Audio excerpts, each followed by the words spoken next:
جشن بھی سنی کے پاس ہے، مشن بھی سنی کے پاس، سب کچھ ادھر تو ڈرامہ ہے۔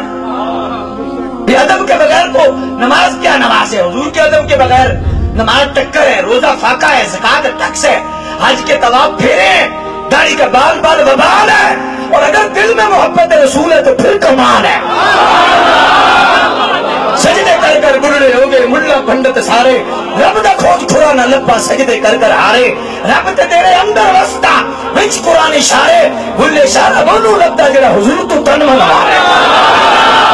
نماز اچھی، روزہ اچھا، زکات اچھی، حج اچھا، باوجود اس کے میں مسلمان ہو نہیں سکتا، نہ جب تک کٹ مروں خواجہ بطحق کی عزت پر، خدا شاہد ہے کامل میرا یہ سب کچھ حضور کی عزت، یہ جو ہم جھنڈے لگاتے ہیں، جھنڈیاں لگاتے ہیں، سب کچھ کرتے ہیں، خدا کی قسم حضور کی عزت کے لیے کرتے ہیں، اور کعبے کی عزت کے لیے۔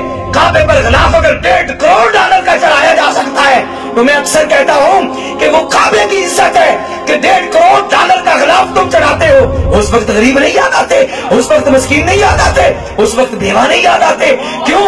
کہتے ہو کہ کعبے کی عزت ہے، تو کعبے کی عزت اس لیے کعبے پر غلاف ہے کہ عام گھروں جیسا نہیں، کعبے پر غلاف کعبے کی عزت ہے، یہ دنیا دلہن بنی ہے، یہ حضور کی عزت ہے۔ اللہ اکبر، یہ حضور کی عزت۔ اور میں ایک بات شاہ عبدالعزیز، بلکہ امام کشیری نے رسالہ کشیریہ کے اندر نہیں لکھا، فرماتے ہیں حضور کی عزت کے لیے صرف خیال آئے، آپ کے من میں چراغاں پیدا ہو جائے گا، فرمایا حضور کی عزت کے لیے صرف خیال آئے۔ یہ تو نوکر پہرا دے رہے ہیں نا، آج تو سرکار کی عزت کے لیے جھنڈیاں لگ رہی ہیں، جھنڈے لگ رہے ہیں، جلسے نکل رہے ہیں، جلوس نکل رہے ہیں، اور کتنا بھی گناہگار ہو لیکن نبی کا غدار نہیں ہو سکتا۔ سرکار کا عاشق ہے نا، سرکار کا محب ہے، سرکار کی عزت پہ پہرا دینے والا ہے۔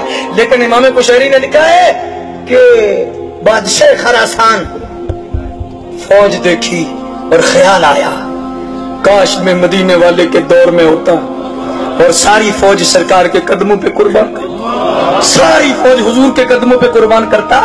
اللہ اکبر۔ تو امام کشیری فرماتے ہیں یہ سے خیال آیا اور ارادہ کیا کہ کاش میں ہوتا تو یہ ساری فوج، آن بان ٹھان شان، یہ سب کچھ میں حضور کے قدموں پہ قربان کرتا۔ لیکن کیا کریں کہ ہے نہیں تھے، ہے نہیں۔ مرنے کے بعد اللہ نے بخش دیا، اچھا نام نہیں بادشاہوں میں اس کا آتا، لیکن امام کشیری کہتے ہیں اللہ نے بخش دیا۔ کیوں بخشا؟ کہنے لگا یہ مجھے خیال آیا، حضور کی عزت کا خیال آیا۔ فرمایا یہ تو مجھے مرنے کے بعد پتا چلا کہ حضور کی عزت کا خیال آئے تو رب کتنا خیال کرتا ہے، اللہ کتنا خیال کرتا ہے اگر صرف خیال آئے۔